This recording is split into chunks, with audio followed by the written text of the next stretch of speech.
Police officers prepared रहते हैं किसी भी इंसिडेंट्स के लिए। इनकाउंटर सोच के नहीं गए थे वहाँ कि हमें जाके गोली चलानी है या उधर से गोली चल जाएगी। जैसे ही अंदर घुसे हैं वैसे ही फायर चालू हुआ।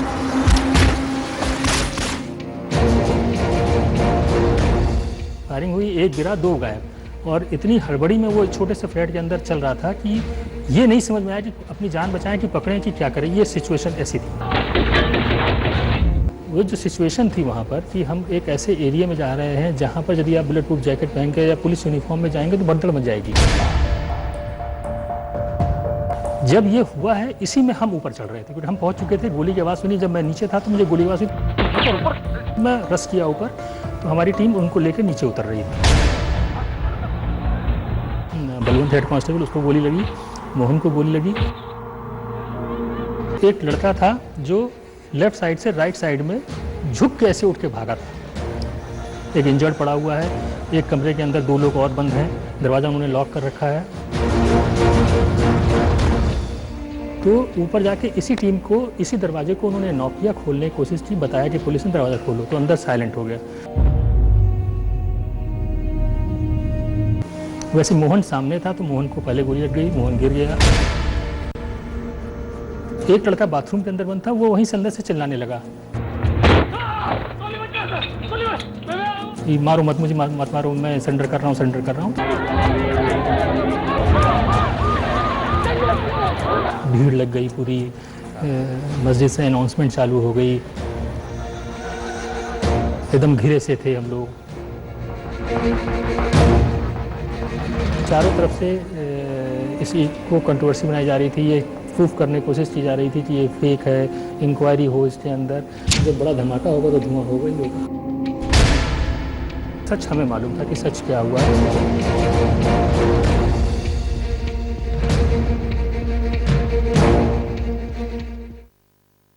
संजीव कुमार यादव, आप डिप्टी कमिश्नर ऑफ पुलिस हैं, स्पेशल सेल में हैं, आपका स्वागत है। Thank you. संजीव, अगर उस दौर को देखें तो हमारे पास एक ईमेल आता था कि एक बड़ी वारदात होने वाली है और इंडियन मुजाहिदीन करने वाली है। शुरुआत में तो लगा मजाक है, लेकिन ऐसी घटनाएं वाक़ाता होने लगी। उन्होंने ऐलान किया और घटना कर दी। इनके मोडस ऑपरेंडी के बारे में थोड़ा बताइए, इंडियन मुजाहिदीन के बारे में। जो 2007 में जब दिल्ली यूपी के कोर्ट ब्लास्ट हुए थे, तो उससे पहले सिर्फ पहली बार इंडियन मुजाहिदीन ने क्लेम किया था कि वो लखनऊ में, फैज़ाबाद और बनारस में वो ब्लास्ट करने जा रहे हैं। और जब उनको चेक किया गया कि जो मेल आई थी वो मीडिया हाउसेज में इंसिडेंट से पहले आई थी, तो वो एक चैलेंजिंग था और लगा कि ये कोई एक नई ऑर्गेनाइजेशन आ गई, क्योंकि उससे पहले इंडियन मुजाहिदीन नाम की ऑर्गेनाइजेशन को कोई जानता नहीं था। तो चैलेंजिंग था। और उसकी इन्वेस्टिगेशन जब चालू हुई तो मालूम चला कि वो जो मेल हो रहे थे वो दिल्ली में लक्ष्मी नगर के साइबर कैफ़े से हुए थे। तो उसकी इन्वेस्टिगेशन हम लोग ने, स्पेशल सेल ने स्टार्ट की थी और फिर लगातार उसकी चलती रही। लेकिन चूँकि बहुत ही सातिर दिमाग के, बहुत टेक सेवी जो ये टेररिस्ट थे, वो बहुत टेक सेवी थे। इन्होंने जो भी मेल करी थी उसका वो पूरा अपना बैकग्राउंड पीछे से रिमूव करके तब वो साइबर कैफ़े छोड़ते थे। सर्वर पूरा क्लियर किया हुआ था, कोई ट्रेसेस नहीं थे उनके। तो एक टफ टाइम था उस समय इनको ट्रेस करना। जो सीरीज इंडियन मुजाहिदीन लगातार ब्लास्ट कर रही थी, उसमें सबसे पहले जो इन्होंने रिस्पॉन्सिबिलिटी क्लेम थी यूपी के कोर्ट ब्लास्ट, जिसमें फैज़ाबाद, बनारस और लखनऊ की कोर्ट्स में ब्लास्ट हुए थे। और उन्होंने पहली बार ब्लास्ट से पहले इंडियन मुजाहिदीन ने रिस्पॉन्सिबिलिटी क्लेम की कि हम करने जा रहे हैं, आप रोक सकते हो तो रोक लो। उसके बाद फिर जयपुर में सीरियल ब्लास्ट हुए 13 मई 2008 को, और 26 जुलाई 2008 को गुजरात में ब्लास्ट हुए, जिसमें लगातार ये अपनी रिस्पॉन्सिबिलिटी क्लेम करते जा रहे थे। और तब तक कोई खास क्लू पुलिस के पास नहीं था, इंटेलिजेंस एजेंसीज के पास नहीं था। टेक्निकल एनालिसिस चल रही थी, सारी एजेंसीज साथ मिलकर काम कर रही थी। और इसी बीच दिल्ली के अंदर 13 सितंबर 2008 को ब्लास्ट होता है। तो उस समय तक की जो इन्वेस्टिगेशन थी और कुछ हमें सेलेक्टर्स मिले थे, उसको वेरीफाई करने से ये मालूम चला कि इनमें से कुछ नंबर्स ऐसे हैं जो जामिया के एरिया में हैं। उन पे जब हमने और लोकल इन्फॉर्मर डिप्लॉय किए, उनको वेरीफाई किया, तो हमने बाटला हाउस के अंदर L18 जो एड्रेस है उसमें एक फ्लैट आइडेंटिफाई किया 108, जिसके अंदर मालूम चला कि कुछ सस्पेक्ट लड़के रहते हैं। तो इस इंफॉर्मेशन पे जो लोग ऐसा लगा था कि जो उनका मूवमेंट था, उनका एनालिसिस था कि इन लोगों का कोई ना कोई रोल दिल्ली इंसिडेंट में, गुजरात में, राजस्थान में हुआ, क्योंकि उनके मूवमेंट्स इस तरह के दिख रहे थे हमें। तो इसलिए उस दिन सुबह सुबह हमारी एक टीम हमने डिप्लॉय की। उस दौर में इंडियन मुजाहिदीन ने कई ब्लास्ट किए और ब्लास्ट का सिलसिला दिल्ली तक पहुंचा और फिर सितंबर का महीना L18 बाटला हाउस में ये एक बड़ी घटना हुई। आप थे वहां पर? जी, दिल्ली में 13 सितंबर को जब ब्लास्ट हुए तो उस चूंकि उससे जो पहले ब्लास्ट हो रहे थे उस इन्वेस्टिगेशन से हम लोग सब लोग एसोसिएट थे, तो उसके क्रम में जो इन्वेस्टिगेशन हुई उससे हमें लगा कि दिल्ली ब्लास्ट के बाद कि उसमें कुछ सस्पेक्टेड लोग हैं जो टेक्निकल सर्वेलेंस से और एनालिसिस से उभर कर आए थे कि वो जामिया के एरिया में रह रहे हैं, और अब एक ज़रूरी हो गया था कि हमें उनको आइडेंटिफाई करके उनको इंटरोगेट करना या पिक किया जाए। उसी क्रम में 19 तारीख की सुबह जब हमारे जो ग्राउंड पे इन्फॉर्मर्स थे और जो टेक्निकल एनालिसिस के थ्रू हमने एक घर आइडेंटिफाई किया था, तो हमें मालूम चला कि उस घर के अंदर कुछ लोग ऐसे हैं जो सस्पेक्टेड हैं। तो उस क्रम में हमने डिसाइड किया और एक टीम डिप्लॉय की जो उसको वेरीफाई करने के लिए गई। यानी 19 सितंबर 2008 बाटला हाउस के सामने L18 के सामने सब इंस्पेक्टर धर्मेंद्र कुमार, और वो सादी वर्दी में और फोन कंपनी के सेल्समैन बनकर पहुंचे। ये आइडिया कहां से आया कि इनको फोन कंपनी का सेल्समैन बनाना है? इसकी क्या वजह रही?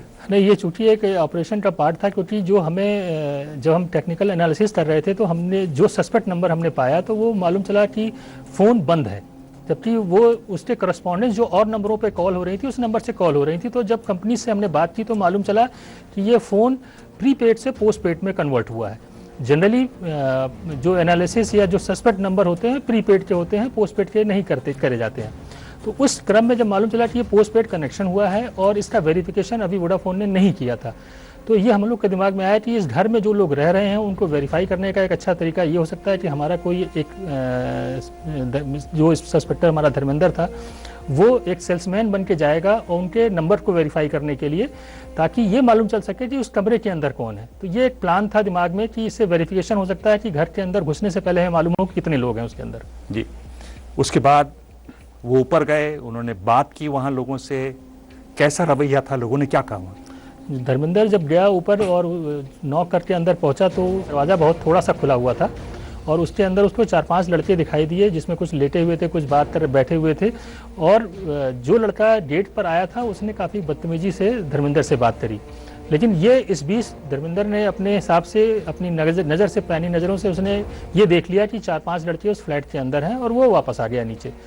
तब तक टीमें हमारी तैयार थीं और इंस्पेक्टर मोहन चंद शर्मा मौके पर थे वहाँ पर, मैं रास्ते में था। फिर ये डिसाइड हुआ कि हमें तुरंत फ्लैट के अंदर जाना चाहिए और उनको अप्रहेंड करना चाहिए, तो उसके लिए टीम रवाना हुई। तो जब आप ऊपर पहुंची, टीमें जब ऊपर पहुंची, सब एक साथ गए, अलग अलग गए, उन पर किसने नज़र रखी, कैसे वो पूरा सिलसिला आगे बढ़ा? जो एरिया है उसमें ये पहले से डिसाइड था कि हम एक पुलिस टीम की तरह जो रेड करने जाती है उस तरह से नहीं जाएंगे, क्योंकि वहाँ पर लॉ एंड ऑर्डर प्रॉब्लम हो सकती है और किसी और भी तरह की कोई चीज़ पुलिस आइडेंटिफाई ना हो और हम अपना काम भी कर लें और पीसफुली काम हो जाए। इसलिए बारी बारी से एक एक आदमी को डिप्लॉय किया गया, धीरे धीरे एक एक आदमी फ्लैट की ओर जाएगा। दूसरा जो इम्पोर्टेंट था कि धर्मेंद्र ने जो ऊपर से आके बताया कि ऊपर टॉप फ्लोर पे जो 4th फ्लोर था उस पर L शेप में दरवाजे हैं। L शेप में? L शेप में मतलब L शेप मीन्स फ्लैट, जब सीढ़ी चढ़ेंगे तो सामने दरवाजा है और एक लेफ्ट में दरवाजा है। तो उसकी धर्मेंद्र की जो बात हुई थी वो सामने वाले दरवाजे को खोला था उसने, जो भी लड़का था उसने, और उससे धर्मेंद्र की बात हुई। फिर धर्मेंद्र नीचे जब वापस आ गया, उसके बाद जब दोबारा टीम गई है तो टीम ने उसी दरवाजे को नॉक किया, इन्फॉर्म किया कि पुलिस है, वेरिफिकेशन के लिए आए हैं, दरवाजे बंद था और कोई अंदर से हलचल नहीं हुई। इस बीच इंस्पेक्टर मोहन चंद शर्मा ने जो लेफ्ट साइड पर दरवाज़ा था उस पर धक्का देने की कोशिश की कि ये दरवाज़ा खुला हो तो हम एंटर करें, और जैसे धक्का दिया दरवाज़ा खुला हुआ था और टीम अंदर घुसी है, और जैसे ही अंदर घुसी है वैसे ही फायरिंग स्टार्ट हो गई। इट मीन्स ऐसा लग रहा था कि अंदर वालों को कुछ शक सुबह हो चुकी थी कि पुलिस आ चुकी है, और उन्होंने घुसने से पहले ये देखते कि कौन लोग हैं उन्होंने फायर स्टार्ट कर दिया।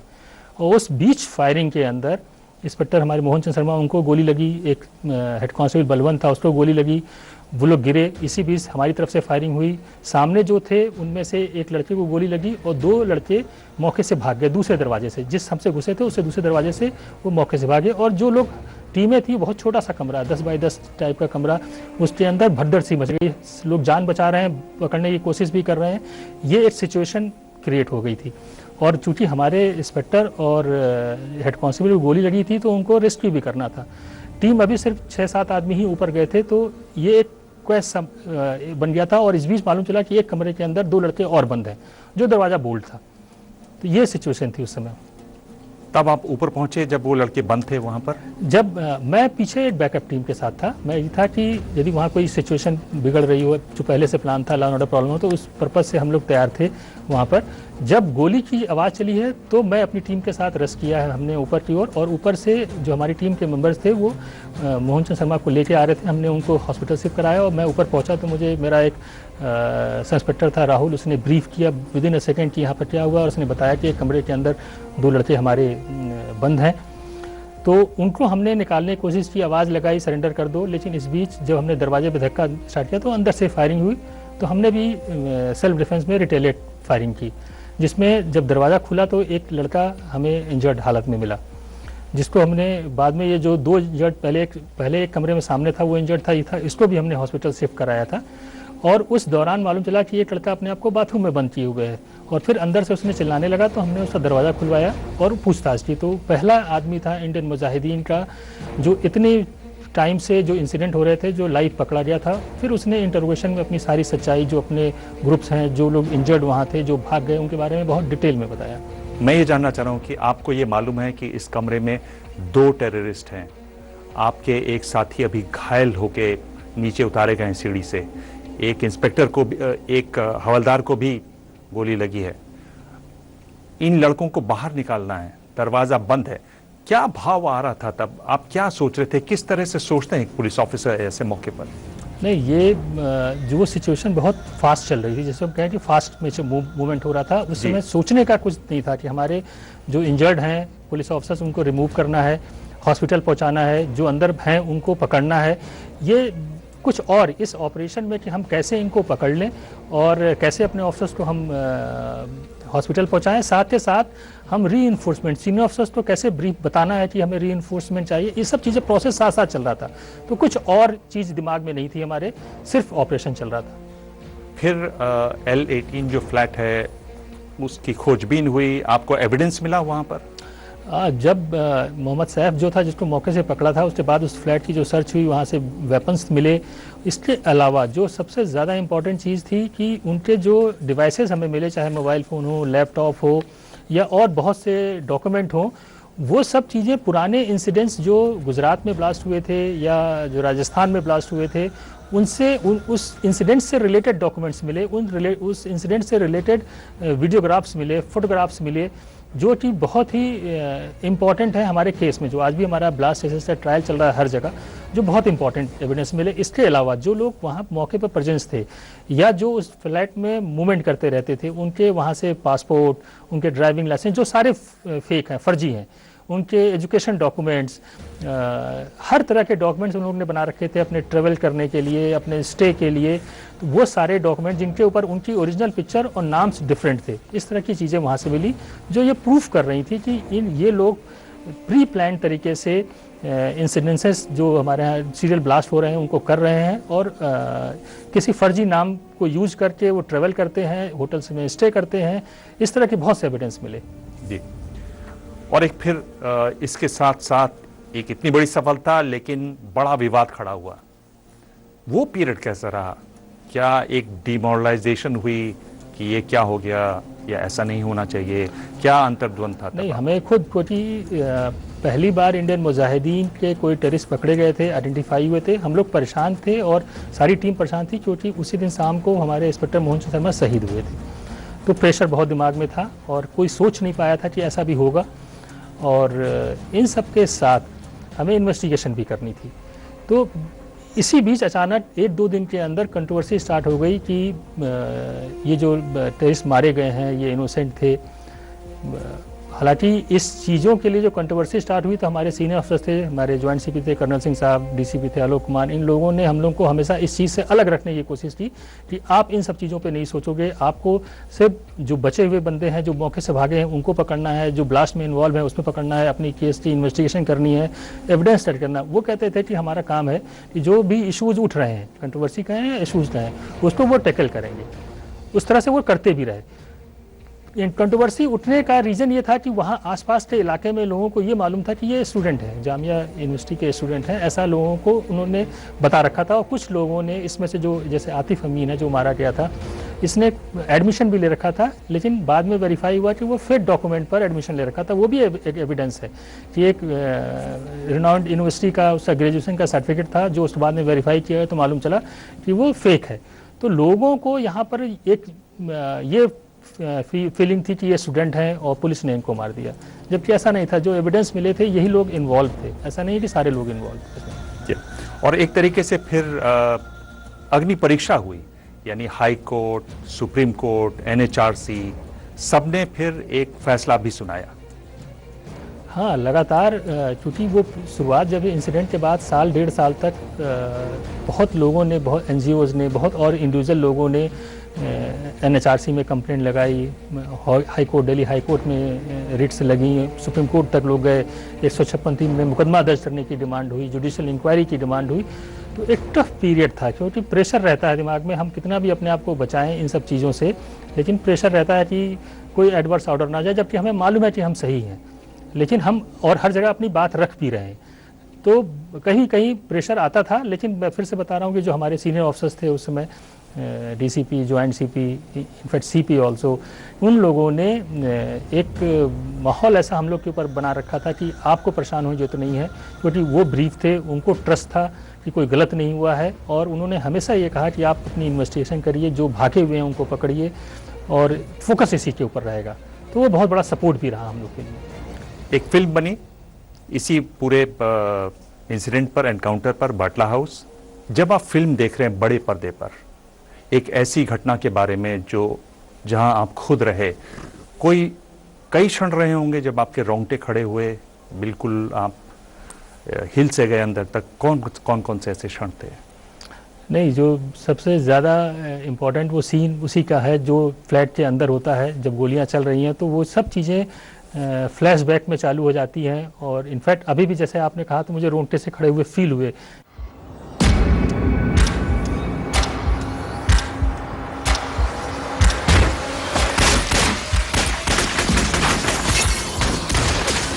क्योंकि मेमोरी ऐसी है कि आप कभी लाइफ में भूल नहीं सकते हो। छोटे से कमरे के अंदर फायरिंग हो रही है, फ्रिक्शन ऑफ सेकंड के लिए कभी दिमाग में आता है कि आपको भी गोली लग सकती है।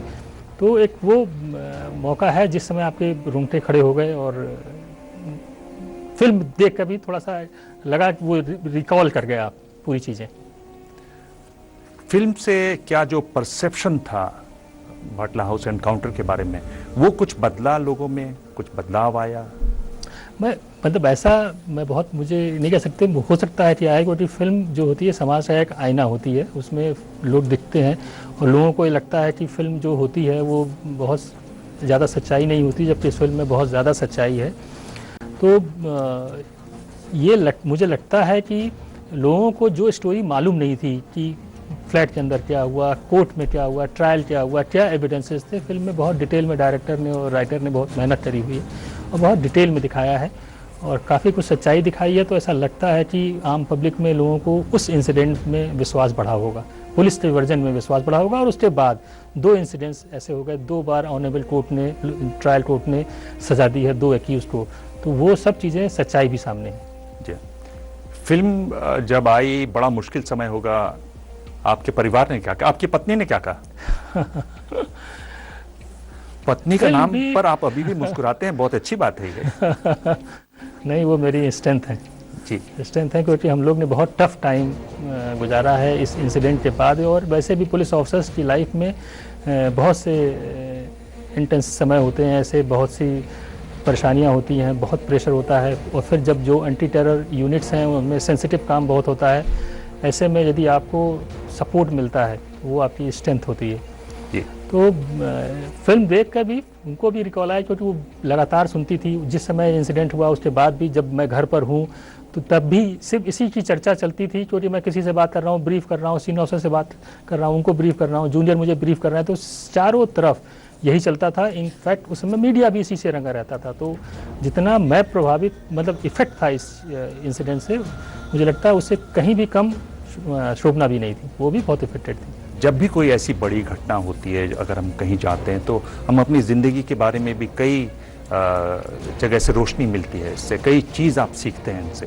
क्या बड़ी सीख रही आपकी इस पूरे इंसिडेंट से जो सबसे ज़्यादा थी, मैं कहना भी चाहता हूँ पुलिस ऑफिसरों के लिए स्पेशली, कि यदि आप सच्चे हो, यदि आपने गलत नहीं किया है, तो कितनी भी मुसीबतें आएंगी आपके रास्ते में, कितनी भी परेशानियाँ आएंगी, सच्चाई सामने आनी है और वो ट्रुथ सामने आएगा। तो आपको विश्वास करके रखना है कि यदि आप सही हो तो आपका गलत नहीं होगा। यानी जो आपकी फिल्म में डायलॉग भी है कि धुआं सच को देखने से रोक सकता है, लेकिन कुछ ही देर के लिए वो धुआं होता है। हाँ, सही बात है। जब धमाका होता है तो धुआं होता है, लेकिन सच सामने आता है। जी हाँ। आखिरी सवाल, आप शूटिंग भी करते हैं, आप जो काम कर रहे हैं, जो आप करते हैं, उसमें ये शूटिंग कहाँ तक आपको मदद देता है? क्या क्या आयाम है इसके? मैं अचानक ऐसे 2018 में मैंने अचानक ही शूटिंग स्टार्ट की। मेरे एक फ्रेंड थे, उन्होंने सजेस्ट किया कि आप शूटिंग किया करो। एक फ्रेंड थे, बाद में वो कोच की तरह रहे, जो मेरे से 10 साल छोटे हैं, लेकिन मेरे कोच हैं अमित कोसलिया। तो जब उन्होंने कहा कि आप तो मैं देखता हूँ कि आप बहुत प्रेशर में रहते हो, वर्क ऐसा है कि प्रेशर में रहते हो, तो आप शूटिंग करोगे तो थोड़ा आपको मन शांत रहेगा। धीरे धीरे मैंने शूटिंग स्टार्ट किया तो मुझे लगा कि शूटिंग एक मेडिटेशन की तरह है कि आप यदि अच्छी स्पोर्ट्स शूटिंग कर रहे हो और आपको एक ऊंचाई पकड़नी है तो आपको बहुत काम होने की ज़रूरत है।